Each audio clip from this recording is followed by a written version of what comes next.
بات میرے دوستوں اور بزرگوں بڑی غور سے سنیے گا، بڑی اہم بات اس وقت میں آپ کو بتا رہا ہوں، اور یہ میری بات نہیں ہے، یہ اللہ کی بات اور اللہ کے نبی سرکار دو عالم صلی اللہ علیہ وآلہ وسلم کی بات ہے۔ اس وقت میں جو حالات ہمارے گرد و پیش میں ہیں، جن حالات سے ہم گزر رہے ہیں، ہر شخص جانتا ہے۔ قرآن کریم کی جو آیت میں نے پڑھی وَلَنَبْلُوَنَّكُمْ بِشَيْءٍ مِّنَ الْخَوْفِ وَالْجُوعِ کہ اللہ تعالیٰ تمہیں آزمائیں گے خوف دے کر، بھوک دے کر۔ آج کیا خوف کے سائے ارد گرد منڈلا نہیں رہے؟ آج کیا بھوک اور قحط اور یہ مہنگائی، آپ کیا سمجھتے ہیں یہ کوئی انسان نہیں کر رہا؟ یہ یاد رکھیں، یہ انسانی کام نہیں ہے۔ آپ کہیں کہ جی یہ تو سب ایک دنیاوی تجزیے کر لے یا جو بھی بیٹھ کر، لیکن ہمیں قرآن اور حدیث کو اگر آپ دیکھیں، یہ جو پیٹرول کی قلت اور گیس کی قلت، یہ آپ دیکھیں گے دن بدن بڑھتی چلی جائے گی۔ اور یہ بھی ذہن میں رکھیے گا کہ جب یہ پیٹرول کی شارٹیج ہوگی تو ٹرانسپورٹیشن بھی مہنگی ہوگی، وہاں سے پھر کھانا پینا، اس کی ترسیل، یہ بالکل یوں سمجھ لیجئے کہ چیزیں ہاتھ سے نکلتی چلی جائیں گی۔ آپ کے سامنے یہ حالات ہیں، مسلمان حج پر جا رہے ہیں، عمرے پر جو مسلمان ہیں وہ بالکل اس کے اوپر جو ہے یوں سمجھ لیجئے ان کو سمجھ بھی نہیں آ رہا کہ کیا کرنا۔ تو یہ جتنے بھی حالات ہیں، حدیث قدسی یہ ہے، حدیث قدسی کے الفاظ مبارکہ یہ ہیں، اللہ تعالیٰ فرماتے ہیں یسب الدہر، انسان زمانے کو برا بھلا کہتا ہے۔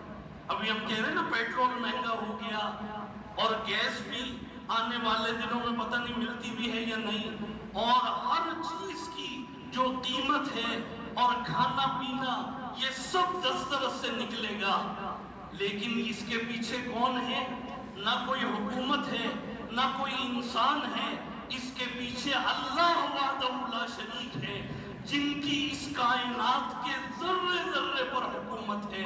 اللہ تعالیٰ فرماتے ہیں یسب الدہر، انسان زمانے کو برا بھلا کہتا ہے، وَأَنَا الدَّهْرُ، اللہ تعالیٰ فرماتے ہیں میں ہوں زمانہ، اقلب اللیل والنہار، دن اور رات کا نظام اللہ کے ہاتھ میں ہے، رزق اللہ دیتا ہے، موت اللہ کے ہاتھ میں ہے، اس پوری دنیا کا نظام ایک اللہ وحدہ لا شریک کے ہاتھ میں ہے۔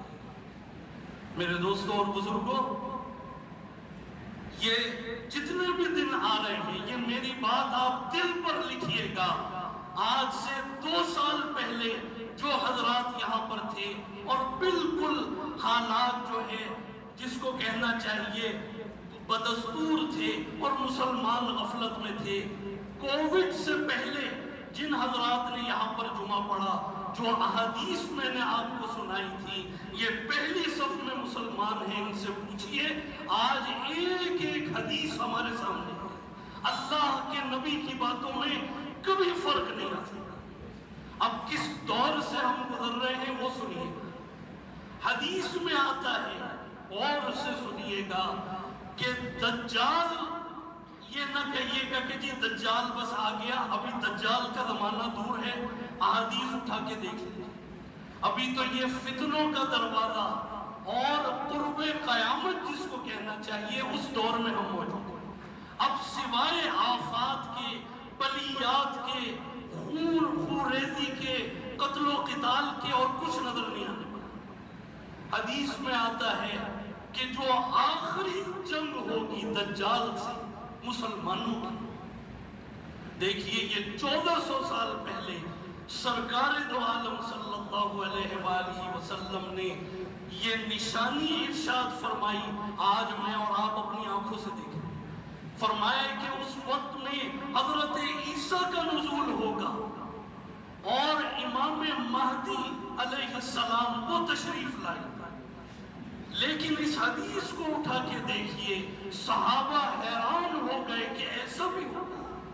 اس جنگ سے پہلے ایک اور جنگ ہوگی اور اس میں یہودی، عیسائی اور مسلمان یہ آپس میں مل جائیں، ایک صف میں کھڑے ہوئے۔